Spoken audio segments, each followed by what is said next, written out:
બીજાપુર અને સુકમામાં નક્સલવાદીઓ વિરુદ્ધ ઓપરેશન ચલાવવામાં આવ્યું, જેમાં 15 નક્સલવાદીઓને ઠાર કરવામાં આવ્યા. માર્યા ગયેલા નક્સલીઓ સુકમા હુમલામાં સામેલ હતા, જેમને ભારતીય જવાનોએ ઠાર કર્યા છે. સુકમામાં સીઆરપીએફના જવાનોની શહાદતનો બદલો લઈ લેવામાં આવ્યો છે. છત્તીસગઢના બીજાપુર જિલ્લામાં રવિવારથી મંગળવાર સુધી ચાલેલા નક્સલ વિરોધી અભિયાનમાં 20 નક્સલીઓને મોતને ઘાટ ઉતારવાનો સુરક્ષા અધિકારીઓએ દાવો કર્યો છે. કોબરા બટાલિયને 13-14 મેની રાતે સુકમા અને બીજાપુરમાં ઓપરેશન ચલાવીને 15 નક્સલીઓને ઠાર કર્યા છે. બીજાપુર જિલ્લાના બાસાગુડાના રાયગુંડના જંગલોમાં સુરક્ષા બળો અને નક્સલીઓ વચ્ચે અનેકવાર ઘર્ષણ થયું છે, જેમાં સુરક્ષા બળોએ 15 નક્સલીઓને ઠાર કર્યા છે. રવિવારે થયેલા ઘર્ષણમાં સુરક્ષા બળનો એક જવાન શહીદ થયો છે, તો અન્ય 2 જવાન ઇજાગ્રસ્ત થયા છે. આ ઓપરેશનનો એક વિડીયો સામે આવ્યો છે, જેને ઓપરેશન સમયે લેવામાં આવ્યો છે.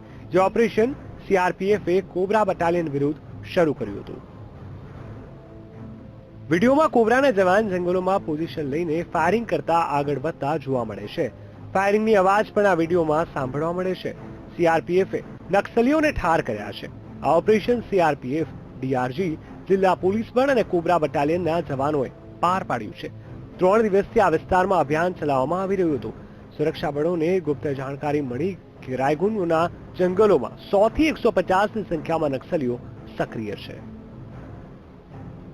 2 અલગ-અલગ જગ્યાઓમાં થયેલી પોલીસ અને નક્સલીઓના ઘર્ષણમાં 20 નક્સલીઓ માર્યા ગયા છે. ઘર્ષણ સમયે નક્સલીઓ પોતાના સાથીઓના મૃતદેહ પોતાની સાથે લઈને ગયા હતા. આવું પ્રથમવાર નથી થયું. આ પહેલા પણ જેટલી વાર ઘર્ષણ થયું છે, નક્સલીઓ પોતાના સાથીઓના મૃતદેહ લઈને જંગલોમાં ભાગી જાય છે. Bureau report, VTV news.